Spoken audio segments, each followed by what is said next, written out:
Hello people, I hope you're doing wonderful, and I hope you've seen chapter number 9 thoroughly and all the sections of chapter number 9 are on your tips. तो यहां पर हम आए हैं without wasting any time, we going to start chapter number 10. Chapter 10 यहां पे start करेंगे. Chapter 10 accounts and after reading chapter number 9 accounts, chapter 10 audit and auditor comparatively easier ground पे जाता है. ठीक है, एज वी ऑलरेडी सीन, जैसे कि मैंने कहा था कि चैप्टर 9 और 10 ना जनरली स्टूडेंट्स को इतने पसंद नहीं होते, इस कारण से यहां पे हम थोड़ा सा एक्स्ट्रा एज ले लें ताकि वो थोड़े से आपके थोड़े से नॉन फेवरेट टॉपिक से, मतलब मोस्ट फेवरेट टॉपिक से थोड़ा सा ऊपर आके एक एवरेज फेवरेट टॉपिक पे आ जाए. ओके चलो, तो यहां पे बात करते हैं सेक्शन 139 अपॉइंटमेंट ऑफ ऑडिटर. तो 139 से लेके 148 तक जाना है, बहुत सिंपल जाएगा, बिल्कुल परेशानी नहीं होगी आपको. 139 से लेके हमको जाना है 148 तक. इसको सिंपलेस्ट तरीके से ऑर्गेनाइज रखा करा हुआ है मैंने यहाँ पे, ताकि आपको कंफर्ट लेवल आएगा, अलोंग साइड वो एक्स्ट्रा एज सेक्शन वाइज भी आपको यहाँ पे मिलेगा. चलिए, सेक्शन में 139 talks about appointment of auditor, appointment of auditor. तो इसको मैं डिवाइड करके सबसे पहले अपॉइंटमेंट की बात करते हैं, एकदम कंफर्टेबली समझना. Section 139 talks about appointment of auditor. 139 appointment of auditor क्या बात कर रहा है? सबसे पहले अदर कंपनी का मतलब है नॉर्मली सारी कंपनी की बात कर रहे हैं. गवर्नमेंट कंपनी मतलब सिर्फ गवर्नमेंट कंपनी की बात करते हैं. पहले नॉर्मल कंपनी की बात करते हैं. ठीक है, नॉर्मल कंपनी में first auditor will be appointed by, in a normal company first auditor will be appointed by board of directors within 30 days from the date of incorporation. ठीक है, तो हम सबसे पहले पढ़ रहे हैं अपॉइंटमेंट ऑफ ऑडिटर कि एक कंपनी के अंदर ऑडिटर कैसे अपॉइंट किया जाता है. I am talking about statutory auditor, of course I am talking about statutory auditor कि एक कंपनी के अंदर स्टैट्यूटरी ऑडिटर कैसे अपॉइंट किया जाता है. तो जो first auditor of the company will be appointed with in 30 days from incorporation bye board of directors. The first auditor of the company will be appointed with in 30 days from incorporation bye board of directors. If the board of directors fails to appoint the auditor within 30 days from incorporation, then the members of the company will be appointed within 90 days at of course an EGM. Easy easy easy कि कोई भी company है, कोई भी company के अंदर first auditor will be appointed by board within 30 days from incorporation. If the board of directors fail to appoint the auditor, then members will appoint within next 90 days. Easy easy easy easy. और subsequently क्या हो गया? तो first auditor की बात हो गई. इसके बाद में at every general meeting auditor will be appointed by shareholders at the general meeting. देखो I tell you, the inherent right to appoint auditor is with the shareholders only. The inherent right to appoint auditor is with shareholders only. The inherent right to appoint the auditor is with shareholders only. Okay? But यार problem क्या है कि first auditor के case में हम wait नहीं कर सकते ना जनरल मीटिंग तक का. And that is why directors have been given the right to appoint auditor. बाकी शेयरहोल्डर्स के पास इनहेरेंट राइट होता है. तो अगर हम बात करते हैं जनरली स्पीकिंग, एवरी ईयर क्या होगा? Every year auditor will be appointed eight the general meeting. ठीक है, बट फर्स्ट ऑडिटर के केस में board of directors have to appoint the auditor within 30 days from incorporation. If they fail to appoint, then members will appoint in next 90 days by conducting an extraordinary general meeting. Easy. अगर कभी sir हमारे year के बीच में director की मृत्यु हो गई, तो ऑडिटर की मृत्यु हो गई, तो ऑडिटर को कुछ हो गया, तो छोड़ के चला गया, तो in case of casual vacancy of the auditor within 30 days BOD have to appoint.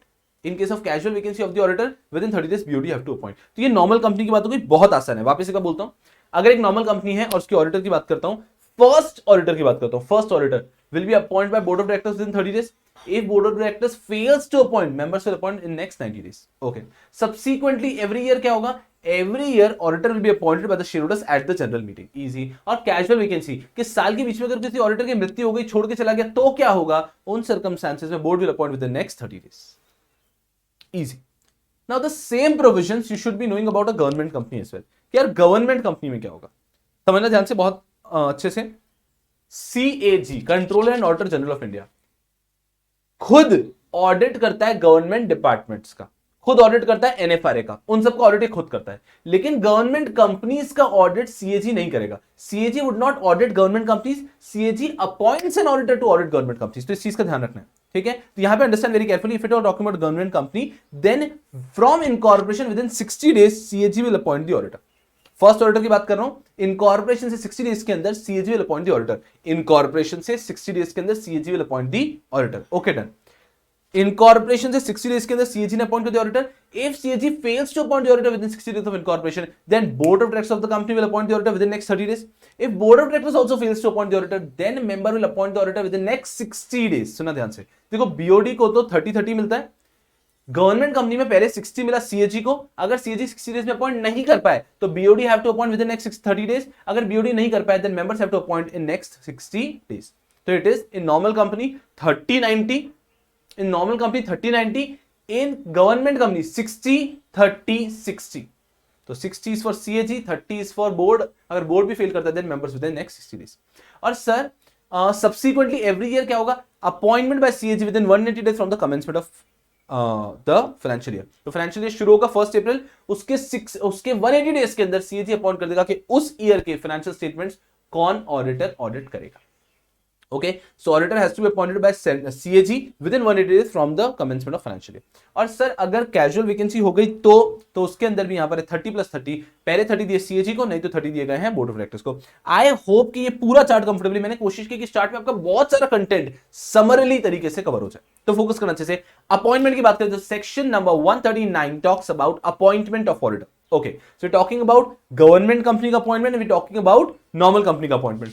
First auditor, subsequent auditor in case of casual vacancy, दिमाग में क्लियर होना चाहिए। चलो without seeing this diagram also it has to be clear in the mind. Normal company, government company, appointment of first auditor.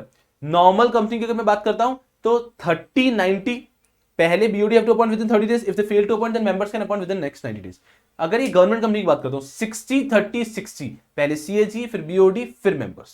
अगर मैं every year subsequently बात करता हूं तो उसके अंदर यहां पर जनरल मीटिंग में शेड्यूलर्स अपॉइंट करेंगे, वहां पे सीएजी अपॉइंट करेगा with in 180 days from the commencement of financial year.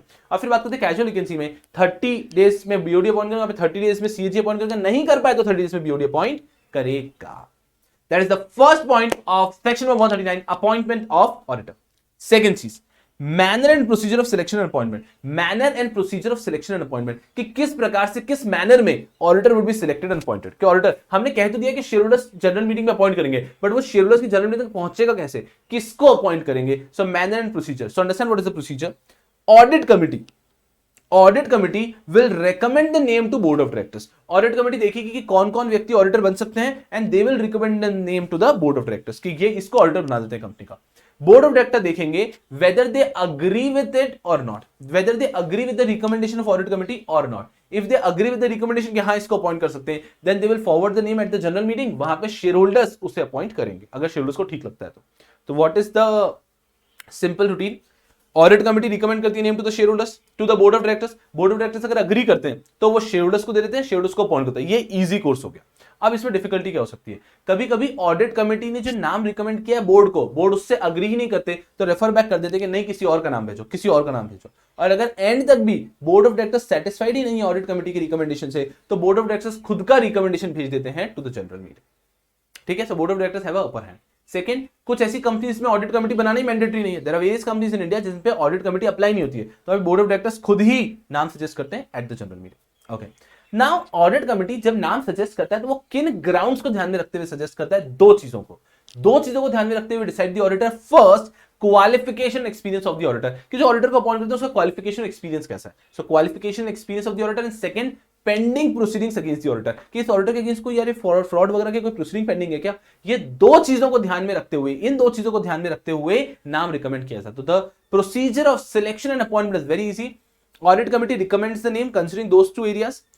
Thereafter, the board whether either agrees with the audit committee का recommendation, then they forward the name to the general meeting. If they do not agree, then they refer back the name to audit committee. दूसरा भेजो। फिर audit committee ऐसे next भेजेगी और अगर वो बिल्कुल सेटिस्फाइड नहीं होते तो बोर्ड ऑफ डायरेक्टर्स खुद का सजेशन दे देते हैं। किन ग्राउंड्स पे डिसाइड किया जाता है, qualification experience of the auditor and pending proceeding against the auditor. This was comparatively easy. Manner and procedure of selection and appointment. Manner and procedure of selection and appointment. Okay. बात करते हैं यहां पे, focus करना बहुत अच्छे से। Next is reappointment of retiring auditor. बहुत अच्छे से समझना, ये वाला जो सेकंड पार्ट है ना बहुत आसान, बहुत छोटा होने वाला है, बट फोकस करना अच्छे से, सारे सेक्शंस रैप अप कर लो। ठीक है, आई अंडरस्टैंड कि आप थोड़े से टायर्ड होंगे, बट ये छोटा ही रहने वाला है, बट एंश्योर करो कि बेहतरीन तरीके से पूरा पूरा दिल में बैठा लो। Reappointment of retiring auditor, reappointing of retiring auditor. Understand कि रिटायरिंग ऑडिटर की रीअपॉइंटमेंट की बात क्या हो रही है, समझना। At the general meeting the retiring director is presumed to be reappointed कि हमारा ये जनरल मीटिंग में जो retiring director it will be presumed कि वही रिअपॉइंट हो रहा है। The retiring director is presumed to be reappointed unless, कहने का मतलब है कि हमारे एक ऑडिटर अपॉइंट किया ना, तो मान लीजिए ये पिछले साल वो ऑडिटर था, इस साल प्रिज्यूम करेंगे कि उसी को रिअपॉइंट किया जा रहा है। The retiring director is presumed to be reappointed unless 1, 2, 3 इन तीनों में से कहीं पे टच हो गया तो वो अपॉइंट नहीं होगा, otherwise retiring director is presumed to be reappointed. First, he is disqualified. अब वो डिस्क्वालीफाई हो गया to be appointed as director, कि अब वो हमारी कंपनी का डायरेक्टर बन ही नहीं सकता, ही इज डिस्क्वालीफाइड। तो if at all the person is disqualified तो वो ऑफ कोर्स नहीं अपॉइंट होगा, otherwise it will be presume कि retiring director is deemed to be reappointed. Second, the person has given a written notice in writing for his unwillingness to be appointed. If director has given his unwillingness कि भाई मुझे appoint ही नहीं होना है, तो of course वो reappoint नहीं होगा। उसने खुद ने रिटन नोटिस दे दिया showing his unwillingness to be appointed as auditor. तो if a person has given his written notice for unwillingness to be acting as a director, तो भी वो डायरेक्टर की तरह काम नहीं करेगा। इजी है। तो पहला हो गया इफ ही इज डिस्क्वालीफाइड, तो वो डायरेक्टर की तरह काम नहीं करेगा। सेकंड, उसने अपना अनविलिंगनेस दे दिया है, उसने अपना अनविलिंगनेस दे दिया कि मुझे तो डायरेक्टर की तरह काम ही नहीं करना है, तो वो डायरेक्टर की तरह काम नहीं करेगा। ठीक है। Third, a special resolution has been passed either appointing someone as the auditor in his place, या तो स्पेशल रेजोल्यूशन पास करें। पहले हमारा ऑडिटर का नाम था आकाश, अब हमने दीपक को ऑडिटर की तरह अपॉइंट करना है, so we pass a special resolution appointing Deepak as an auditor, तो ऑटोमेटिकली आकाश अपॉइंट नहीं होगा। या फिर हमने दीपक को अपॉइंट नहीं किया, but we have passed a special resolution expressly providing that the retiring auditor, I am sorry, मेरे मुंह से कभी-कभी ऑडिटर की जगह डायरेक्टर निकल जाता है, तो अंडरस्टैंड वेरी केयरफुली, ठीक है ना। Retiring auditor should not be reappointed, हमने एक एक्सप्रेस स्पेशल रेजोल्यूशन पास कर दिया है saying that retiring auditor should not be reappointed. वापस बोलता हूं एक बार, क्या है प्रोविजन? प्रोविजन ये कहता है कि it will be always presumed that the retiring auditor is being reappointed. Retiring auditor is presumed to be reappointed, but in 3 cases में retiring director will not be presumed to be reappointed. क्या case है? पहला, if he is disqualified. Second, if he is given a notice in writing that I am unwilling to act, उसने अपनी unwillingness का notice दे दिया, वो काम ही नहीं करना चाहता है। एंड तीसरा है, we have passed a special resolution either appointing someone else as a director, हमने किसी और को डायरेक्टर अपॉइंट करने का स्पेशल रेजोल्यूशन पास कर दिया है, या फिर we have passed a special resolution expressly providing that existing retiring auditor should not be reappointed. तो हमने या तो स्पेशल रेजोल्यूशन पे किसी और को अपॉइंट कर लिया, बहुत अच्छी बात है, या फिर हमने एटलीस्ट इस बात पे स्पेशल रेजोल्यूशन पास किया है कि ये जो एग्जिस्टिंग रिटायरिंग डायरेक्टर ना, ये रिटायरिंग ऑडिटर है, ये तो रीअपॉइंट नहीं होगा। तो ये 3 केसेस अगर टच हो जाते हैं तो retiring auditor is not presumed to be reappointed, otherwise in all general cases retiring auditor is presumed to be reappointed. In all the cases retiring auditor is presumed to be reappointed. Okay, easy, थोड़ा सा tricky है but I guess easy. Now mandatory rotation of auditor, ये एक और बात बतानी चाहिए that there is something known as mandatory rotation of auditor. सबसे पहले क्या होता है mandatory rotation वो बता देता हूं। mandatory rotation of auditor says that कोई भी individual चार्टर्ड अकाउंटेंट एक कंपनी में 5 साल से ज्यादा के लिए ऑडिटर नहीं हो सकता। कोई भी एक इंडिविजुअल है, एक कंपनी का auditor, statutory auditor, maximum 5 years के लिए ऑडिटर रह सकता है, देयर आफ्टर 5 ईयर का कूलिंग पीरियड आएगा। So if at all I am an auditor of a company, I have been their auditor for 5 years, then I can not be their auditor for next 5 years. This is mandatory rotation of auditor यार, क्योंकि the intention is auditor has to be independent. अरे भाई साहब, हमारे साथ अगर कोई इतने लंबे समय तक रह लेगा तो इंडिपेंडेंस थोड़ा सा कम हो सकता है ना। So they very clearly said that if at all an auditor has worked with the company for 5 years, he cannot work with them for next 5 years. हाँ, इन 5 years का कूलिंग पीरियड का तो वापस आके काम कर सकता है। तो ऐसे आप 2 ऑडिटर्स में घुमा सकते हो, 5 साल तुम, 5 साल तुम, 5 साल तुम, 5 साल तुम, ये कर सकते हो। तो when an auditor has completed 5 years of being an auditor, he cannot be reappointed for next 5 years. That is known as cooling period. जो 5 years तक वो काम नहीं कर सकता है, कूलिंग पीरियड होता है। वही अगर ऑडिट फर्म है तो firm can be appointed as auditor for 2 sets of 5 years. तो firm can be appointed as auditor for 2 sets of 5 years। कि एक फर्म है ना, तो वो एक 5 years के बाद में स्पेशल रेजोल्यूशन पास करके एक और 5 years के लिए काम कर सकती है। So firm can work as an auditor of a company for 2 terms of 5 years, but an individual can work only for 1 term of 5 years। और उसके बाद में फर्म के लिए भी 5 years का कूलिंग पीरियड आ जाता है कि 5 साल तक वो फर्म काम नहीं कर सकती है, उसके बाद वापस वो फर्म 10 साल तक के लिए काम कर सकती है। This is known as rotation of auditor, mandatory rotation of auditor, कि एक इंडिविजुअल 5 साल से ज्यादा एक कंपनी के अंदर ऑडिटर का काम नहीं कर सकता। एक फर्म 5 साल के 2 टर्म से ज्यादा किसी कंपनी के अंदर ऑडिटर की तरह काम नहीं कर सकते। ठीक है। नोट 1 सुना ध्यान से, on the expiry of the term of the audit firm, the new audit firm should not have any common partner. कहने का मतलब है A B C, mister A, mister B और मिस्टर सी, इन तीनों की एक फर्म है। इन तीनों की firm mister A, mister B and miss C, 3 है भाई साहब, एकदम डाइवर्सिटी। 3 लोगों की फर्म है, ठीक है यार, ये 3 लोग मिलकर फर्म चला रहे हैं अपनी। अब क्या हुआ, इन्होंने 10 साल तक एक कंपनी को ऑडिट कर लिया, that is x limited. And now अब 10 साल हो गए तो ये फर्म नेक्स्ट 5 इयर्स के लिए काम नहीं कर सकती, तो उन्होंने एक नए फर्म को अपॉइंट किया। ए, बी और सी में से C was a common partner in the new firm as well. अब इन्होंने सी, डी और ई फर्म को यहां पे एसोसिएट्स को अपॉइंट कर दिया। कर सकते हैं क्या? नहीं। जो आपकी नई फर्म है उसमें और जो पिछले 10 साल तक आपके यहां पे काम कर रही थी उसमें कोई भी कॉमन पार्टनर्स नहीं होने चाहिए। वहां पे कोई भी कॉमन पार्टनर्स नहीं होने चाहिए। And this is mandatory rotation of auditor. Understand very carefully. चार ही चीजें पढ़ाई मैंने आपको चार ही चीजें पढ़ाई है, चारों चीजें दिमाग में होनी चाहिए। अपॉइंटमेंट, इसके अंदर सब कुछ कवर हो गया, अपॉइंटमेंट। फिर आ गया manner and procedure of selection of auditor. फिर मैंने आपको पढ़ाया है रीअपॉइंटमेंट ऑफ ऑडिटर, फिर पढ़ाया मैंडेटरी रोटेशन। दोनों दिमाग में बैठा होना चाहिए। लेकिन इसके पहले एक और चीज कि मैंडेटरी रोटेशन क्या होता है समझ में आ गया, ये किसके ऊपर एप्लीकेबल है। सो अंडरस्टैंड, ये लिमिट रखना इतनी इंपॉर्टेंट नहीं है आपके लिए, बट एक बार देख लो बस। Mandatory rotation of auditor is applicable on every listed company, हर एक लिस्टेड कंपनी पे मैंडेटरी रोटेशन एप्लीकेबल है।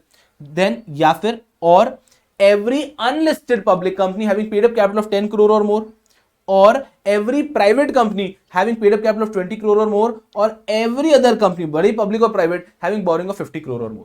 तो अगर आपकी कंपनी इनमें कहीं पे भी टच हो जाते हैं कि आपकी कंपनी लिस्टेड कंपनी तो हो ही क्या, अनलिस्टेड पब्लिक कंपनी है लेकिन आपका पेड अप कैपिटल 10 करोड़ या उससे ज्यादा है, प्राइवेट कंपनी है लेकिन आपका पेड अप कैपिटल 20 करोड़ या उससे ज्यादा है, या फिर आपकी पब्लिक प्राइवेट कोई सी भी और आपकी बोरोइंग 50 करोड़ या उससे ज्यादा है, अगर यहां पे आप कहीं पे भी टच हो जाते हैं तो आपके ऊपर रोटेशन ऑफ ऑडिटर अनिवार्य हो जाएगा। कहने का मतलब है एक कंपनी जो इन चारों में कवर नहीं होती है वो एक ही ऑडिटर को भाई साहब जीवन के साथ भी, जीवन के बाद भी लेके चल सकती है। तो जो कंपनी इसमें कवर नहीं होते उन पे मैंडेटरी रोटेशन एप्लीकेबल नहीं होता है। So mandatory rotation is applicable only on these companies, a company which is the listed company और a public company which has a paid up capital of 10 crore or more, or a private company which has a paid up capital of 20 crore or more, or any other company which has borrowing of 50 crore or more। चार चीजें। 139 दिमाग में उठा लो, 139 में बात कर रहे हैं हम अबाउट ऑडिट। फोकस करो 139 अपॉइंटमेंट ऑफ ऑडिटर। सबसे पहले इसके अंदर आता है, ठीक है, normal company, government company, first auditor 30+90 BOD fail हो गए तो देन मेंबर्स, ठीक है। उसके बाद में गवर्नमेंट कंपनी के अंदर 60-30-90, 60 सीएजी 30 बीओडी, देन मेंबर्स को लास्ट में 60 मिला, 60-30-60। तो गवर्नमेंट कंपनी में 60-30-60 और नॉर्मल कंपनी के अंदर 30-90, ओके। उसके बाद में एवरी ईयर क्या होगा, सब्सिक्वेंटली जनरल मीटिंग में अपॉइंट होगा नॉर्मल कंपनी के लिए, और गवर्नमेंट कंपनी के लिए CAG will appoint within 180 days from the commencement of the year. फिर आता है कैजुअल वैकेंसी के केस में, यहां पे आ जाएगा 30 में बीओडी को करना है, वहां पे 30 में सीएजी करेगा, नहीं तो नेक्स्ट 30 के अंदर बीओडी करेगा। क्या आप लोग मेरे साथ हैं क्या? ये वो अपॉइंटमेंट। फिर मैनर प्रोसीजर, ऑडिट कमिटी जो होता है ना वो रिकमेंड करेगा to board of directors considering two things, qualification, experience of auditor and pending proceeding against the auditor, ठीक है, कर दिया। फिर बोर्ड ऑफ डायरेक्टर्स देखते हैं कि do we agree with this और we do not agree with this. If they agree with this, if they agree, उनको लगता है नहीं यार हम अग्री करते हैं, वी अग्री कि आप जो कह रहे हैं वो सही कह रहे हैं। If board of directors agree तो वही नाम फॉरवर्ड कर देते हैं जनरल मीटिंग में, अगर अग्री नहीं होते हैं तो वो रेफर बैक करते हैं, अगला नाम आता रहेगा। और बीओडी अगर कभी अग्री नहीं होते तो वो खुद रिकमेंडेशन दे देते हैं अपना manner and procedure of selection. फिर आता है reappointment of auditor. The retiring auditor is presumed to be reappointed. हर एक retiring auditor is presumed to be reappointed कि हम वही आगे कंटिन्यू करते रहे। मेरा पहला साल था तो मैं प्रिज्यूम्ड है कि सेकंड ईयर में मैं करूंगा, थर्ड ईयर में करूंगा, फोर्थ ईयर भी 5 साल तक मैं करूंगा, क्योंकि इंडिविजुअल की 5 साल की लिमिट है। तो retiring auditor is presumed to be reappointed unless these 3 condition. I am disqualified, I have given a written notice of my unwillingness to act, or the shareholders have passed a special resolution appointing someone else's auditor, or expressly providing that Shubham Sukreja should not be appointed as auditor of the company। ये हुआ। और last आया that rotation, mandatory rotation of auditor, that an individual can be appointed as in the company for 5 years. Thereafter, he cannot be appointed in the same company for next 5 years. A firm of chartered accountants can be appointed for 2 terms of 5 years. Thereafter, they cannot be appointed for next 5 years. This mandatory rotation is applicable on every listed company, every unlisted public company having paid up capital of 10 crore or more, every private company having paid up capital of 20 crore or more, और last में any other company having borrowing of 50 crore or more। I guess आप सब मेरे साथ easy। So that is section 139 appointment of auditor। फिर आता है आपके लिए एकदम मस्ती में 140 removal resignation of auditor and giving of special notice. ये थोड़ा सा कंफ्यूज करता है स्टूडेंट्स को, मैंने स्ट्रक्चर करके डिवाइड करके यहां पे रखा है। Removal resignation of auditor and giving of special notice, removal resignation of auditor, removal of and giving of special notice. सबसे पहले इजी रिमूवल ऑफ ऑडिटर कि what is the procedure of removal of auditor, कि किसी भी company में अगर auditor को निकालना है तो वो छोटा मोटा इंप्लॉय नहीं है कि सीधा निकाल दिया, right. Auditor is not a normal employ of the company. उसको निकालने का 3 स्टेप प्रोसीजर है। पहला, board resolution has to be pass, central government approval has to be obtain and special resolution. यहां पे स्टूडेंट्स को गलतफहमी होती है, उनको क्या लगता है पहले बोर्ड रेजोल्यूशन पास करना है, फिर स्पेशल रेजोल्यूशन पास करना है, फिर सेंट्रल गवर्नमेंट अप्रूवल लेना है। नहीं, इसीलिए मैंने स्टेप वाइज दिया है। Step 1 you to pass a board resolution, step 2 you to take central government approval within 30 days from passing of board resolution. मतलब 30 डेज के अंदर आपको सेंट्रल गवर्नमेंट को अप्रूवल के लिए एप्लीकेशन दे देना है। अप्रूवल मिलना जरूरी नहीं 30 डेज में, एप्लीकेशन दे देना है। तो board resolution, then central government approval, then central government approval, application to central government has to be given within 30 days of board resolution. Then as soon as you get the central government approval, within 60 days from central government approval, you have to pass a special resolution. And hence आप इसको ऐसे मत पढ़ो board resolution plus special resolution plus central government approval. वैसे फिर आपको दिमाग में क्या लगेगा, आपको गलतफहमी हो सकती है कि नहीं पहले बोर्ड रेजोल्यूशन है, फिर स्पेशल रेजोल्यूशन, फिर सेंट्रल गवर्नमेंट अप्रूवल, राइट। तो वो वैसे तरीका सही है पढ़ने का वो भी, लेकिन उसमें आपको ऐसा लगेगा स्टेप्स ये है। तो मैंने क्रोनोलॉजी क्या बताई है, it has to be board resolution plus central government approval and then special resolution. तो बोर्ड रेजोल्यूशन पास होने के 30 दिन के अंदर सेंट्रल गवर्नमेंट को एप्लीकेशन जाना चाहिए और सेंट्रल गवर्नमेंट के अप्रूवल आने के 60 डेज के अंदर स्पेशल रेजोल्यूशन पास हो जाना चाहिए। ओके, तो this is the normal, the structure way of removal of auditor. Special notice दिया जा सकता है उसके लिए, जब हम सेक्शन 115 पढ़ेंगे तब और डिटेल में पढ़ेंगे। यहां पे इतनी सी बात समझ लो कि कोई भी एग्जिस्टिंग मेंबर को ऐसा लगता है, कोई भी एग्जिस्टिंग मेंबर शेयर होल्डर को ऐसा लगता है कि यार इस ऑडिटर को निकाल देना चाहिए या फिर इसकी जगह किसी और को अपॉइंट करना चाहिए।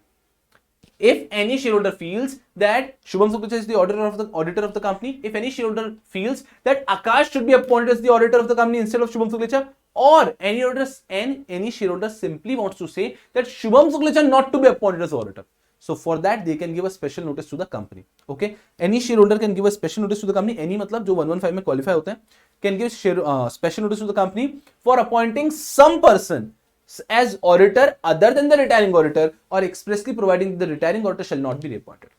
तो कोई भी व्यक्ति स्पेशल नोटिस दे देता है, सिर्फ स्पेशल नोटिस देने से एग्जिस्टिंग ऑडिटर निकलता नहीं है, उसके बाद में कंपनी उसके लिए पूरा स्पेशल रेजोल्यूशन पास करती है। फिर कंपनी का पूरा प्रोसीजर 115 में सबको नोटिस देना है वगैरह वगैरह, तो 115 में हम लोग पढ़ते हैं, एकदम सिंपल। तो अभी तक हमने क्या पढ़ा कि what is the manner of removal of an auditor. Manner of removal is board resolution plus central government approval within 30 days, application देना है, and plus special resolution with in 60 days from central government approval. और अगर कोई share holder को मस्ती है तो special notice दे सकता है for removal of the auditor in this fashion. General meeting के पहले देता है कि भाई साहब ये इसकी जगह किसी और को अपॉइंट करो या फिर इसको तो अपॉइंट मत ही करो। ये वो स्पेशल रेजोल्यूशन है जिसकी हम लोग बात कर रहे थे अभी थोड़ी देर पहले कि वो अपॉइंट नहीं किया जाएगा। Auditor is presumed to be reappointed unless a special resolution has been passed appointing someone else as the auditor और expressly providing the existing auditor can not be reappointed. तो इसके लिए कोई शेयर होल्डर इनिशिएट कर सकता है by giving an special notice.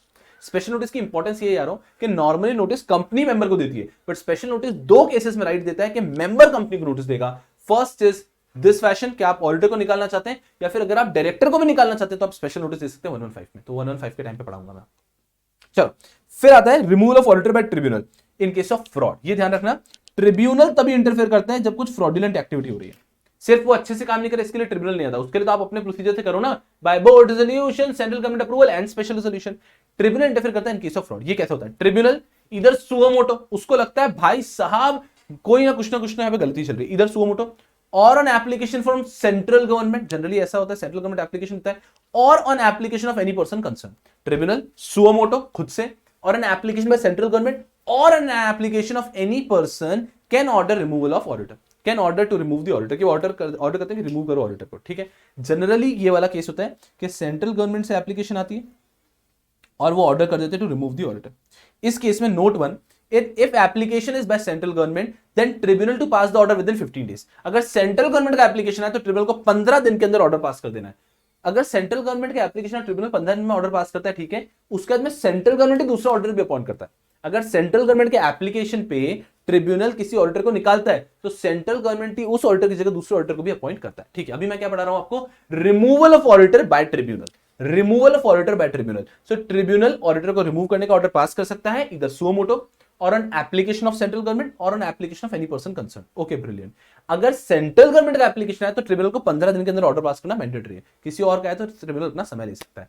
Central government के application पे अगर ऑडिटर रिमूवल हो रहा है तो सेंट्रल गवर्नमेंट ही नया ऑडिटर भी अपॉइंट करता है। ठीक है, एक बहुत इंपॉर्टेंट केस पॉइंट है जो जनरली मिस कर जाते हैं students, point number 2, any auditor removed by tribunal. अगर कोई भी ऑडिटर को ट्रिब्यूनल ने रिमूव किया है, he cannot be appointed as auditor in any company for 5 years। अगले 5 सालों तक वो व्यक्ति किसी भी कंपनी में ऑडिटर का काम नहीं कर सकता। सुनो, हमने 2 तरह के रिमूवल देखे, एक था रिमूवल बाय कंपनी, जिसमें कंपनी बोर्ड रेजोल्यूशन पास करता है, सेंट्रल गवर्नमेंट अप्रूवल लेता है, स्पेशल रेजोल्यूशन निकाल देता है, वहां पे ठीक है, आपने निकाला, अगले दिन वो कहीं और काम कर सकता है। लेकिन if the auditor has been removed by tribunal, next 5 years तक he cannot work as auditor in any company, not your company, in any company। If at all auditor is removed by tribunal because it fraud के case होते हैं, then that person cannot work as auditor for next 5 years in any company। ये है point to be note. चल फिर एक आता है resignation for auditor. It's easy कि कोई भी ऑडिटर अगर रिजाइन करना चाहते हैं तो उसको रेजिग्नेशन देना होता है कंपनी को और आरओसी को within 30 days. With in 30 days company और आरओसी को दे दो अलॉन्ग विद रीजंस, ठीक है। और अगर गवर्नमेंट कंपनी का ऑडिटर है तो उसको यही जो नोटिस है कंपनी और आरओसी के साथ में देना है, किसको? हमारे सीएजी को। सिंपल सी बात हो गई। तो ऑडिटर अगर कभी रिजाइन करे तो उसको अपना नोटिस देना है along with reasons to company and ROC within 30 days. और अगर यही ऑडिटर सीएजी मतलब यही ऑडिटर सीएजी के अपॉइंटेड ऑडिटर है, मतलब गवर्नमेंट कंपनी का ऑडिटर है, तो उसको आरओसी कंपनी के साथ में सीएजी को भी नोटिस देना है with in 30 days along with reasons. टिंग टिंग टिंग। That is about resignation of auditor. तो आप समझो 139 था अपॉइंटमेंट ऑफ ऑडिटर, 140 था removal resignation of auditor, 139 appointment of auditor, हमने अपॉइंटमेंट के बहुत सारे पॉइंट पढ़े, 140 removal resignation of auditor, removal resignation of auditor. Okay, अब 141 आता है eligibility qualification and disqualification auditor. 141 eligibility qualification and disqualification of auditor. Focus करना अच्छे से। 141 eligibility कि who is eligible to be appointed as an auditor? As I said, we talking about statutory audit. Only chartered accountants are eligible. So individuals who are chartered accountant. Second, firms where majority partners are chartered accountants. Firm where majority partners are chartered accountant. ये लोग eligible हैं to be appointed as auditor. Individuals who are chartered accountants. Firms where majority partners are chartered accountants. LLPs are included in firms. ठीक है, लेकिन आप ध्यान रखना कोई भी ऐसी फर्म है एलएलपी है जहां पे मेजॉरिटी पार्टनर चार्टर्ड अकाउंटेंट है और उनको ऑडिटर अपॉइंट कर दिया, तो जो पार्टनर्स चार्टर्ड अकाउंटेंट्स है वही बैलेंस शीट को साइन वगैरह करेंगे, ऑब्वियस सी बात है। सो एलिजिबिलिटी क्या है? वैसे तो सिंपल बोलो तो प्रैक्टिसिंग चार्टर्ड अकाउंटेंट होना चाहिए, बट ऑन पेपर बोले तो क्या हुआ? Individuals who are chartered accountants and firms with majority partners are chartered accountants, firm include LLP, तो एलएलपी भी ऑडिटर बन सकती है। फिर आते हैं बहुत सारे डिस्क्वालिफिकेशन। यहां पे मैं समरी में डिस्क्वालिफिकेशन डिस्कस कर रहा हूं, फोकस करना अच्छे से। बहुत सारे डिस्क्वालिफिकेशन। पहला, any body corporate can never be an auditor. Body corporate कभी ऑडिटर नहीं हो सकता बिकॉज रिस्पॉन्सिबिलिटी डालनी होती है, बॉडी कॉर्पोरेट को लिमिटेड रिस्पॉन्सिबिलिटी होती है, इसलिए एलएलपी हो सकता है, कोई भी बॉडी कॉर्पोरेट कभी भी ऑडिटर नहीं हो सकता। सेकंड, कंपनी का ऑफिसर या इंप्लॉय कभी भी कंपनी का ऑडिटर नहीं हो सकता, इंडिपेंडेंट होना चाहिए। तो कंपनी का ऑफिसर या कंपनी का इंप्लॉय कभी भी कंपनी का ऑडिटर नहीं हो सकता है। नेक्स्ट देखो, कंपनी के ऑफिसर या इंप्लॉय का पार्टनर या इंप्लॉय, कंपनी का ऑफिसर और इंप्लॉय तो ऑडिटर हो ही नहीं सकता है, कंपनी के ऑफिसर और इंप्लॉय का उनका पार्टनर या इंप्लॉय भी आपका ऑडिटर नहीं हो सकता। ओके, तो पहले 3 पॉइंट तो बहुत आसान हो गए। कोई भी बॉडी कॉर्पोरेट ऑडिटर नहीं हो सकता है, कंपनी का इंप्लॉय या फिर ऑफिसर ऑडिटर नहीं हो सकता है, कंपनी के इंप्लॉय या ऑफिसर का इंप्लॉय या पार्टनर भी ऑडिटर नहीं हो सकता है। फिर आता है अ पर्सन हु और हिज रिलेटिव। अगर कोई भी व्यक्ति या उसका रिलेटिव कंपनी से इन 3 तरीके से रिलेटेड है। कैसे? कंपनी का शेयर होल्डर है, कंपनी की सिक्योरिटी होल्ड करता है, या फिर is indebted to the company, उसको कंपनी को पैसे देने बाकी है, राइट, कंपनी का डेटर है, या फिर उसने कंपनी के लिए गारंटी सिक्योरिटी दी हुई है। इन 3 तरीके से अगर कोई व्यक्ति रिलेटेड है तो वो भी ऑडिटर नहीं बन सकता। सुनो वापस क्या बोल रहा हूं, कंपनी के अंदर वो व्यक्ति है उसका रिलेटेड इन 3 तरीके से रिलेटेड है कंपनी से, तो भी ऑडिटर नहीं। हमें इंडिपेंडेंट चाहिए ऑडिटर यार, उसने वो कंपनी का सिक्योरिटी होल्डर है, वो कंपनी का डेटर है, he is indebted to the company, या फिर उसने कंपनी के लिए गारंटी या सिक्योरिटी दी, तो भी वो ऑडिटर नहीं बन सकता है। चलो सर, शेयर्स बिल्कुल भी होल्ड नहीं कर सकता है क्या? सुनना, ये बहुत बारीक सा पॉइंट है।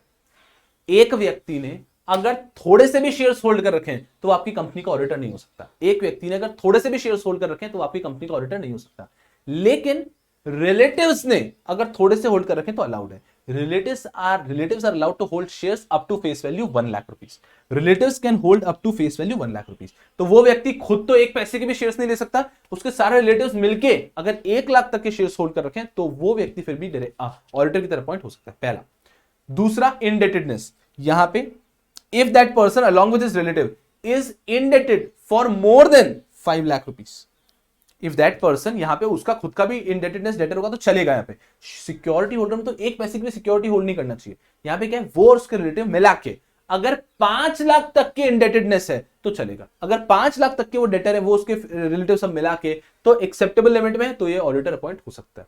थर्ड, अगर उसने गारंटी या सिक्योरिटी दी along with his relative up to 1 lakh rupees, तो ये एक्सेप्टेबल लिमिट में है, तो ऑडिटर अपॉइंट हो सकता है। समझना ध्यान से, 3 केसेस हैं जिसमें आपको निकाल देता है।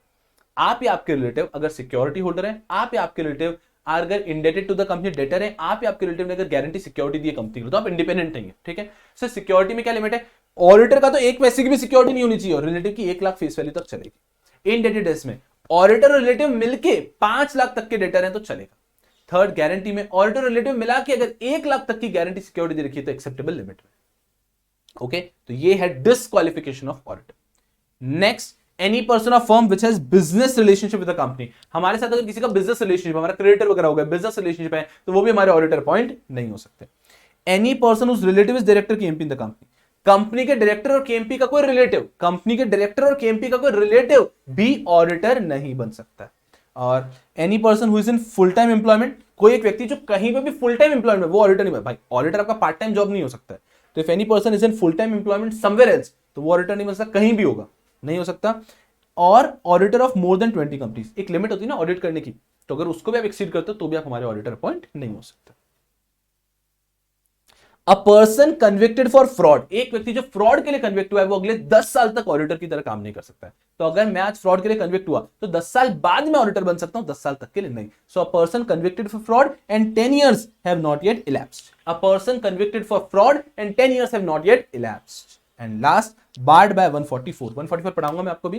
144 में क्या होता है कि अगर आप कंपनी को इनमें से कोई भी स्पेसिफाइड सर्विसेज दे रहे हो तो आप ऑडिटर नहीं बन सकते, या फिर वाइसा वर्सा आप कंपनी के ऑडिटर हो तो आप उनको अदर सर्विसेज नहीं दे सकते। तो जो कंपनी में अकाउंटिंग, बुक कीपिंग वगैरह वगैरह, जो MIS वगैरह का इंप्लीमेंटेशन, ये सब जो काम करते हैं वो ऑडिटर नहीं हो सकते। If any person could be barred by 144 as well. तो ये क्या था, this was 141 appointment and disqualification of auditor. सुनो, 3 सेक्शंस पढ़े, एकदम दिलो दिमाग में बैठे होने चाहिए। 139, 140, 141। 139 appointment of auditor, direct auditor का अपॉइंटमेंट कैसे होता है पूरा, मतलब first auditor, government company, normal company, 30, 60, 30, 90, ये सब पढ़ा हमने, राइट। तो first 139 appointment of auditor, 140 talks about removal और resignation of auditor, 139 appointment of auditor, उससे related 140 removal resignation of auditor. फिर आता है 141 एलिजिबिलिटी एंड डिस्क्वालिफिकेशन, दोनों चीजें खुद ही कवर करता है। 141 eligibility and disqualification as an auditor. Okay, अब आते हैं 142 पे। लाइटर नोट, कुछ भी नहीं है। रेम्यूनरेशन ऑफ ऑडिटर, अरे कोई भी व्यक्ति का, आपके घर पे मेड है, उसका रेम्यूनरेशन कौन डिसाइड किया होगा? आपके माताजी ने जब उनको अपॉइंट किया होगा तब उन्होंने डिसाइड किया होगा। आपके पिताजी का एक बिजनेस है, वहां पे 4 व्यक्ति काम करते हैं, उनका रेम्यूनरेशन किसने डिसाइड किया होगा? आपके पिताजी ने अपॉइंट किया होगा तब डिसाइड किया होगा। तो इट इज जस्ट के रेम्यूनरेशन ऑफ ऑडिटर कौन डिसाइड करता है? जो उनको अपॉइंट करता है। तो फर्स्ट ऑडिटर के केस में बोर्ड ऑफ डायरेक्टर्स अपॉइंट करते हैं, so they determine their consideration, they determine the consideration, not pay, pay तो कंपनी करता है, who determines the consideration. So first auditor के केस में director determines the consideration because they have appointed, and subsequently general meeting में share holders determine the consideration because they have appointed. So determine कौन करता है? Consideration जो appoint कर रहा है। सो 142 remuneration of auditor, 142 remuneration of auditor कौन decide करता है? इन case of first auditor remuneration fix by BOD, in case of subsequent auditor remuneration fix by general meeting. अरे रूल इतना ध्यान में रखिए आप कि जो अपॉइंट करेगा वही तो रेम्यूनरेशन फ्रीज करेगा, जो अपॉइंट करेगा वही रेम्यूनरेशन फ्रीज करेगा। So 142 remuneration of auditor, in case of first auditor remuneration is fixed by BOD, in case of subsequent auditor remuneration is fixed by general meeting, because general meeting में point होता है ना। Logic 142 डीरा section. 143 power duties of auditor and auditing standard. समझना, इसके अंदर apart from the theoretical powers and duties, बहुत सारे थियोरेटिकल पावर्स एंड ड्यूटीज तो दे ही रखे हैं, उसके अलावा 2 चीजें खास है। तो थियोरेटिकल पावर और ड्यूटीज तो यहां पे डिस्कस नहीं करूंगा मैं, they are completely theoretical points, but 2 खास चीजें जो आपको एक्स्ट्रा एज देगी, फोकस करना। क्या पता होना चाहिए आपको जो 143 में दिया है? One thing is about government company and another thing is about branch audit. Government company के बारे में क्या लिखा हुआ है 143 ही पूरा डिटेल में बताता है, ये मैंने आपको 139 में ही डिस्कस कर लिया, क्योंकि कंपैरेटिवली डिस्कशन आपके दिमाग में बेहतर बैठेगा। बट एक बात बता रहा हूं, एक्चुअली 143 आय हाय हाय, ये सेक्शन अगर कोई भूल पाओगे क्या? 143 आय हाय 143 का जो सेक्शन नंबर, अरे गधों से आपको याद कराने के लिए ऐसा रखता हूं। 143 का सेक्शन नंबर है ना, वो बात करता है राइट्स एंड ड्यूटीज, तो हो गया राइट एंड ड्यूटीज के अलावा गवर्नमेंट कंपनी के बारे में। तो जो हमने वहां पे पढ़ा था ना 139 के अंदर, मैंने नीचे लिख रखा था कि गवर्नमेंट कंपनी के अंदर within 60 days CAG should appoint the first auditor, otherwise 30 में BOD, अदरवाइज 60 के अंदर members, subsequently CAG within 180 days, casual agency के केस में CAG within 30, otherwise BOD within 30, वो सब एक्चुअली दिया है 143 के अंदर। तो याद रखेंगे बात कि गवर्नमेंट कंपनी के साथ डिटेल्स दी है 143 के अंदर, ठीक है। 143 के अंदर so how it works is CAG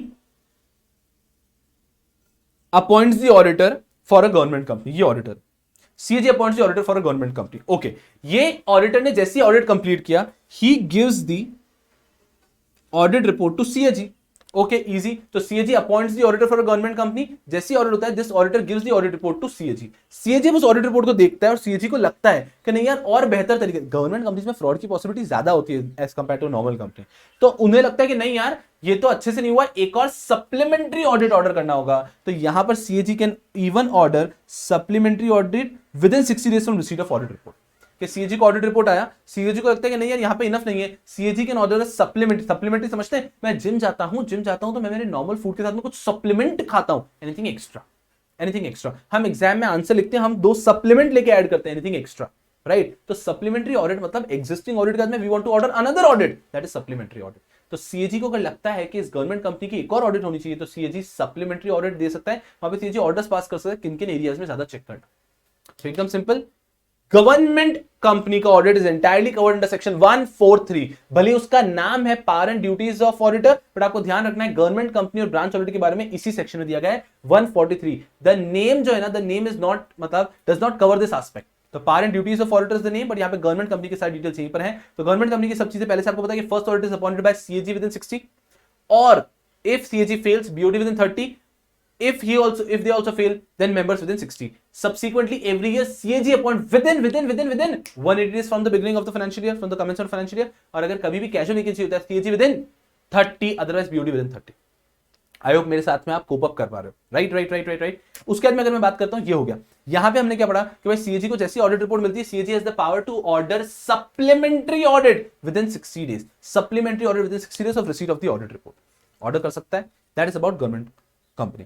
143 branch audit के बारे में कुछ अच्छा बताता हूं कि ब्रांच ऑडिट आप सबको पता है, बहुत छोटा सा पॉइंट है कि ब्रांच ऑडिट जो होता है it can be done by, branch audit जो होता है it can be either done by branch auditor और it can be done by any other qualified person. तो फॉर एग्जांपल हमारा ब्रांच है कहीं पे भी, तो हमारा जो कंपनी का ऑडिटर है, sorry branch audit can be done either by companies auditor और एनी अदर क्वालिफाइड पर्सन। तो अगर ब्रांच हमारा कहीं पे एकदम दूर कोने में छत्तीसगढ़ में, हम चाहें तो कंपनी के ऑडिटर को वहां भेज के कंपनी के ऑडिटर से ब्रांच ऑडिट करवा सकते हैं या फिर वहीं के किसी क्वालिफाइड पर्सन से भी करवा सकते हैं। So branch audit can be done by either companies auditor और any other qualified person. Branch audit can be done by either company's auditor or any other qualified person. Easy to go. That is about 143. सुना 139 से start किया था। 139 बात करता है appointment of auditor, 139 बात करता है अपॉइंटमेंट ऑफ ऑडिटर, 139 बात करता है अपॉइंटमेंट ऑफ ऑडिटर, 140 बात करता है removal resignation of auditor, removal resignation of auditor, 140 बात करता है रिमूवल रेजिग्नेशन। तो अपॉइंटमेंट रिमूवल रेजिग्नेशन हो गया 139 140। 141 talks about the eligibility and qualification, eligibility qualification disqualification, eligibility qualification disqualification। 141 talks about eligibility qualification disqualification। फिर 142 छोटा सेक्शन आया कि रेम्यूनरेशन कौन देगा, पिद्दी सेक्शन। 142 रेम्यूनरेशन कौन देगा, पिद्दी सेक्शन। 143 आया important section powers and duties, powers and rights of auditor कहा हुआ है, powers and duties of auditor, लेकिन उसमें हमने पढ़ा यहां पे ही गवर्नमेंट कंपनी के बारे में बताया, ब्रांच ऑडिट के बारे में बताया 143। फिर आता है आपका 144 another important section, 144 another important section, star mark करके रखना। 144 अनदर इंपॉर्टेंट सेक्शन, हमने याद है डिस्क्वालिफिकेशन जब पढ़ा रहा था मैं आपको 139 140 141 में, 141 में जब आपको डिस्क्वालिफिकेशन पढ़ा था उसका लास्ट पॉइंट था if any person is barred by 144, if any person is barred by 144। Now what is 144, understand, auditor not to render certain services, 100% focus यहां पे, auditor not to render certain services, auditor cannot render the following services to company directly or indirectly or to its holding or subsidiary company.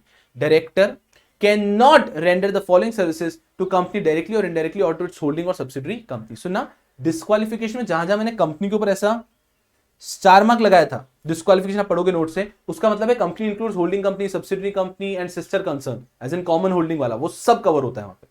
Okay चलो 144 पे हूं मैं, that auditor not to render certain services, कि हमारी company का auditor हमें ये सारी सर्विसेज नहीं दे सकता, या फिर अगर कोई एंटिटी हमें ये सारी सर्विसेज दे रहे हैं तो हमारा ऑडिटर नहीं हो सकता है, इस तरह से डिस्क्वालीफाइड होता है। तो हमारी कंपनी का ऑडिटर हमें ये सब सर्विसेज नहीं दे सकता। क्यों भाई साहब, करोगे भी तुम और चेक भी तुम करोगे, auditor is checking the company ना, कि कंपनी के फाइनेंशियल स्टेटमेंट, तो आप ये सब भी आप ही करोगे और चेक भी खुद करोगे तो अलाउड नहीं है। सो ऑडिटर कंपनी को ये सब सर्विसेज नहीं दे सकता है। Section 144 is a very important section, auditor not to render certain services. क्या है? पहला accounting and book keeping, accounting and book keeping auditor, हाँ बना भी तुम लो, चेक भी तुम ही कर लो, बहुत बढ़िया। अकाउंटिंग एंड बुक कीपिंग की सर्विस आप खुद नहीं दे सकते। नेक्स्ट, इंटरनल ऑडिट की सर्विस नहीं दे सकता, तो हमारी कंपनी का statutory auditor can not be the internal auditor of the company. Next, design and implementation of in financial information system, कि आपका एक फाइनेंशियल इंफॉर्मेशन सिस्टम आपने बनाया होगा ना, उसको डिजाइन और इंप्लीमेंट जिसने किया है वही ऑडिट नहीं कर सकता। अरे आजकल क्या होता है, आजकल आप समझो, पहले ऐसा होता था कि पेपर्स चेक करते थे। मान लीजिए आज एक ऑडिटर बिग बाजार का ऑडिट करेगा, तो वो क्या एक्चुअल बैठ के चेक करेगा क्या बिल्स? अरे सब ऑनलाइन है ना, तो वो क्या देखता है कि जो फाइनेंशियल इंफॉर्मेशन सिस्टम है कि डिजाइन इंप्लीमेंट कैसे किया हुआ है उसको अच्छे से चेक करता है। तो जिसने फाइनेंशियल इंफॉर्मेशन सिस्टम को डिजाइन और इंप्लीमेंट किया था वो भी कंपनी का ऑडिटर नहीं हो सकता। नेक्स्ट, एक्चुअल सर्विस, बहुत ही बेहतरीन। अब रेगुलर बैच तो बहुत ज्यादा बात करते हैं, यहां पे बात नहीं करते। बहुत बेहतरीन करियर है, but a person has to be wonderful at mathematics और statistics, then only you can think of pursuing careers here. Actual services, भाई साहब इंडिया में गिनती के एक्चुअलीज हैं and they are paid handsomely. Insurance companies में substantial लोग काम करते हैं एक्चुअल सर्विस। तो अगर कोई व्यक्ति कंपनी का ऑडिटर है तो वो उस कंपनी को एक्चुअल सर्विसेज नहीं दे सकता। नेक्स्ट, इन्वेस्टमेंट एडवाइजरी सर्विस भी नहीं दे सकता, इन्वेस्टमेंट बैंकिंग सर्विस भी नहीं दे सकता। तो ऑडिटर ना तो इन्वेस्टमेंट एडवाइजरी सर्विस दे सकता है, ना इन्वेस्टमेंट बैंकिंग सर्विस दे सकता है। Next, rendering of outsource financial service, ये नहीं कि सर इन हाउस नहीं कर रहा है, वो आउटसोर्स कर रहा है, नहीं नहीं, आपका ऑडिटर आपको आउटसोर्स भी नहीं कर सकता फाइनेंशियल सर्विस। तो rendering of outsource financial service not allowed. Management services भी नहीं दे सकता और any other counter services also not allowed. मतलब कहने का है हमारी कंपनी का जो ऑडिटर है वो हमें दूसरी सर्विसेज नहीं दे सकता, स्पेशली 144 में जो स्पेसिफाइड है वो तो दे ही नहीं सकता।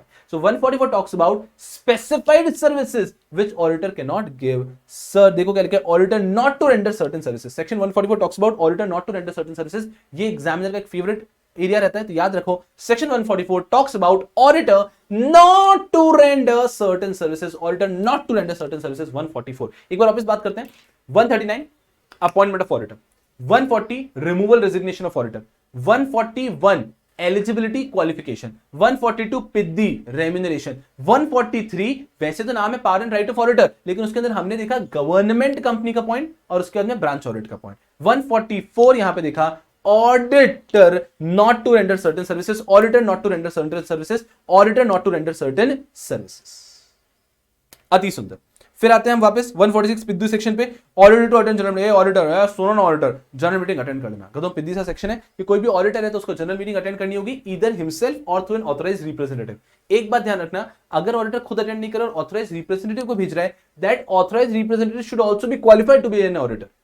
ये नहीं कि भाई उसी को किसी को भी रैंडमली आर्टिकल को भेज दिए, नहीं नहीं नहीं, that authorised representative should also be qualified to be an auditor. तो चार्टर्ड अकाउंटेंट को ही भेजना पड़ेगा। So auditor has to attend the general meeting, वहां पे उसको मौका मिलता है बात करने का, अपने क्वालिफिकेशंस वगैरह बोलने का।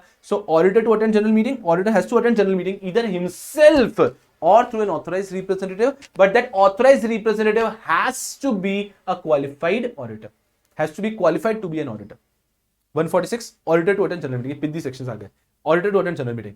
147 पनिशमेंट का सेक्शन आ जाता है, कोई भी नहीं है इसमें, वैसे इतना ध्यान नहीं देते बट हम मिले हैं तो पढ़ लेते हैं। 147 talks about punishment for contravention, कि अगर आपने इस सेक्शन, कहां से स्टार्ट होता है 139 से 146 तक किसी को भी वॉयलेट किया तो कंपनी के ऊपर मिनिमम फाइन है 25,000, maximum 5 lakh. Officer in default पे मिनिमम फाइन है 10,000, मैक्सिमम 1 लाख। ऑडिटर के ऊपर कितना फाइन है समझो, ऑडिटर पे है मिनिमम 25,000, मैक्सिमम 5 लाख और 4 times of the remuneration whichever is less, ये उसका मैक्सिमम फाइन।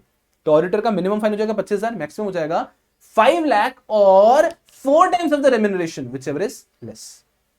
ठीक है, एक इंपॉर्टेंट एस्पेक्ट है, अगर भाई साहब ऑडिटर जानबूझ के फ्रॉडुलेंट एक्टिविटीज कर रहा था, कुछ डिसीव करने के लिए कर रहा था, विलफुली कर रहा था, auditor wilfully with intent to deceive violated the provision, तो उसकी पेनल्टी बढ़ा दी जाएगी और इंप्रिजनमेंट भी आ जाएगा। पेनल्टी देखो, नॉर्मल ऑडिटर पे 25,000 है, उसको कितनी कर दी 50,000, 5 लाख को कितनी कर दी 25 लाख और 4 टाइम्स ऑफ रेम्यूनरेशन को कितना कर दिया 8 टाइम्स ऑफ द रेम्यूनरेशन। तो नॉर्मल ऑडिटर पे है 25,000 to 5 lakh, 25,000 minimum, maximum 5 lakh और 4 times of remuneration whichever is less, ये मैक्सिमम होता है।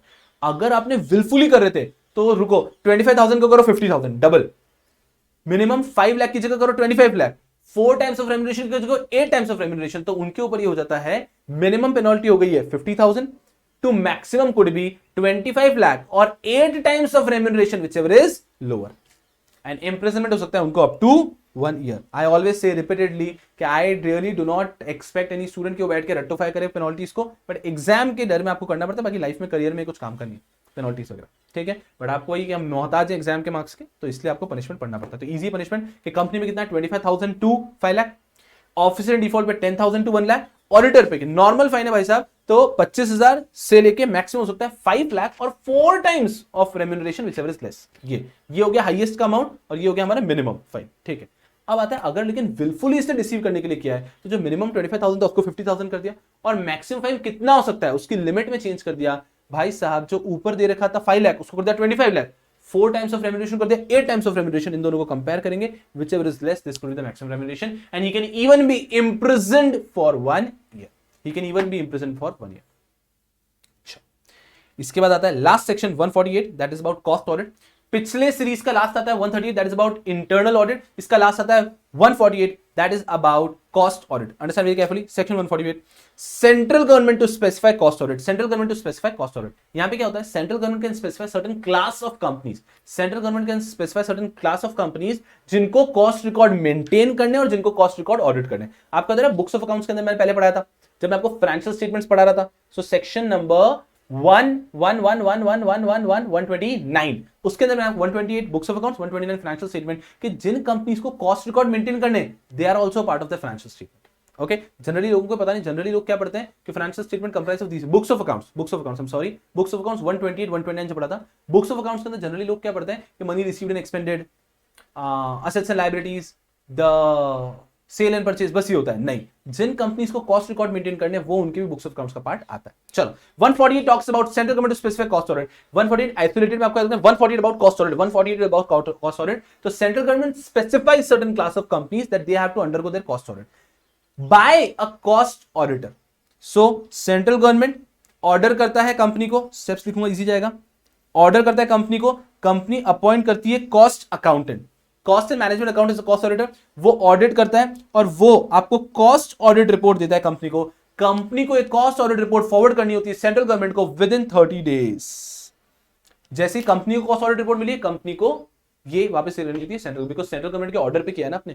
तो central government specified certain class of companies to get their cost records audited. Central government specified certain class of companies to maintain their cost record and get their cost records audited. तो company को cost accountant को appoint करना पड़ता है, cost accountant उनका audit करता है, audit report company होती है, कंपनी को ऑडिट रिपोर्ट देनी है सेंट्रल गवर्नमेंट को। जय श्री राम।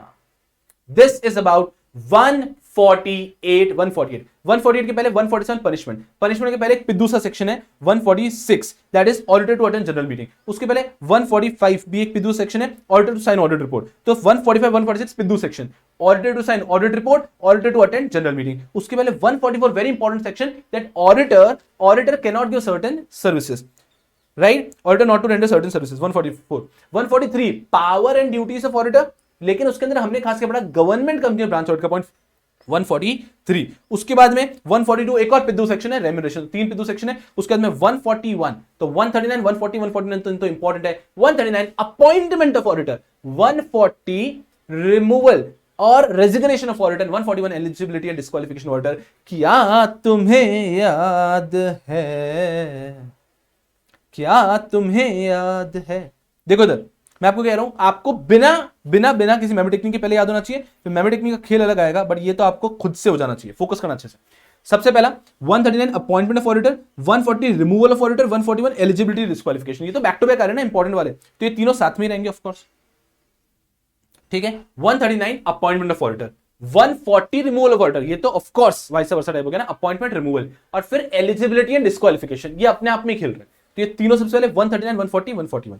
उसके बाद में 140 है ना, वो आता है एक पिद्दू सेक्शन। 142 रेम्यूनरेशन, जो अपॉइंट करेगा और रेम्यूनरेशन डिसाइड करेगा। फिर 143 इंपॉर्टेंट, 144 इंपॉर्टेंट आता है, दोनों साथ में इंपॉर्टेंट। 143 144 इंपॉर्टेंट। 143 का नाम भले ही है powers and rights of powers and duties of auditor, लेकिन ध्यान रखना है सेंट्रल गवर्नमेंट कंपनीज के पूरे ऑडिट की बात 143 में कही है। 144 auditor not to render certain services, very important. फिर वापस 2 पिद्दू सेक्शन आते हैं। 145 auditor to sign audit report, auditor to attend general meeting, ए साइन करना पड़ेगा, जनरल मीटिंग अटेंड करना पड़ेगा। 145 146, ठीक है। उसके बाद 147 पनिशमेंट आ जाता है आपका, एंड 148 इंडिविजुअली याद रखना है आपको cost audit cost audit cost audit. चलो एक बार देखते हैं कि आपको याद है, एक और बार मैं बोलता हूं फिर आप खुद से ट्राई करेंगे। 139 talks about appointment of auditor. मेरे से पहले बोलते रहो, बोलते रहो, अरे आप ही के काम आने वाला है, गधों कोई शर्म नहीं, घर पे चीखो चिल्लो। 139 टॉक्स अबाउट, मुझसे पहले 139 talks about appointment of auditor, 140 talks about removal resignation of auditor, 141 talks about eligibility और डिस्क्वालिफिकेशन ऑफ ऑडिटर। यस तो 139 140 141 हो गए। 142 पिद्दू है रेम्यूनरेशन। फिर 143 144 काम का है। 143 के अंदर powers and duties of auditor है, यहां पे गवर्नमेंट कंपनी की सारी बात की गई है, ब्रांच ऑडिटर भी यहीं पर है। 144 auditor not to render certain certificates. 145 146 वापस पिद्दू सेक्शंस है कि auditor has to sign financial statements and auditor has to attend general meeting. फिर 147 आ जाता है punishment. 148 cost audit. Are you all with me? Are you all with me? Are you all with me? Are you all with me? So this is all said. Sir इसकी memory technique को क्या करना है? मैंने आपको बताया इस chapter में मेमोरी टेक्निक आपने ट्राई करनी है। वैसे आई बिलीव कि मैंने कोशिश की कि पूरे सेक्शंस आपको भी याद ही करवा दूं, तो आपको मेमोरी टेक्निक की जरूरत ना पड़े। बट कैसा होता है, जैसे जैसे दिन पास होते रहते हैं ना, फिर ये हमारी मेमोरी थोड़ी सी फेड अवे होती है। तो आप बच्चों ने मेमोरी टेक्निक कोशिश करनी है, ठीक है? तो इसकी भी मेमोरी टेक्निक आप भी बना रहे हैं, इसकी मेमोरी टेक्निक आप बना रहे हैं, और कैसे बताएंगे नीचे कमेंट सेक्शन में आपकी मेमोरी टेक्निक बेस्ट बता दीजिए। जो मुझे लगा कि अरे यार ये तो एकदम ही एप्ट है, तो उसको मेरे नोट्स में ऐड करके, जो आपका ड्राइविंग लिंक है ना नोट्स का, जो आप वेबसाइट से लेते हैं ड्राइविंग नोट्स का, वहां पे वो मेमोरी टेक्निक ऐड कर देगा। तो भाई सब पूरा भारत पड़ेगा आपकी मेमोरी टेक्निक से। ओके यारों, so that will be all for this particular section. I hope you thoroughly enjoyed. और जो एक डर था ना ये कि यार ये जो दो चैप्टर होते हैं ना बेयर एक्ट के, कि one is accounts of companies and one is audit and auditor, ये चैप्टर बड़ा परेशान करता है। तो आई गेस वो परेशानी आज थोड़ी सी कम हो गई होगी। यानी अगर आपने रेगुलर बैच, रेगुलर नोट्स या फिर मॉड्यूल जहां से पढ़ते हैं वहां से पढ़ेंगे ना, तो यू विल रियली अंडरस्टैंड कि हाँ वो सब पढ़ा है और ये एक एक्स्ट्रा एज ले लिया, then we are all sorted to kill the examination. And I hope you thoroughly enjoyed the sessions today. I'll take your leave. Thank you so much for your nice patience, and I'll be seeing you people tomorrow live. मैंने कहा है कि कल मैं Instagram पे live आएगा, कल evening में Instagram पे लाइव आएगा. Okay, so I'll see you people tomorrow. Tada, thank you so much for your nice patience and love. I'll see you people. Bye bye.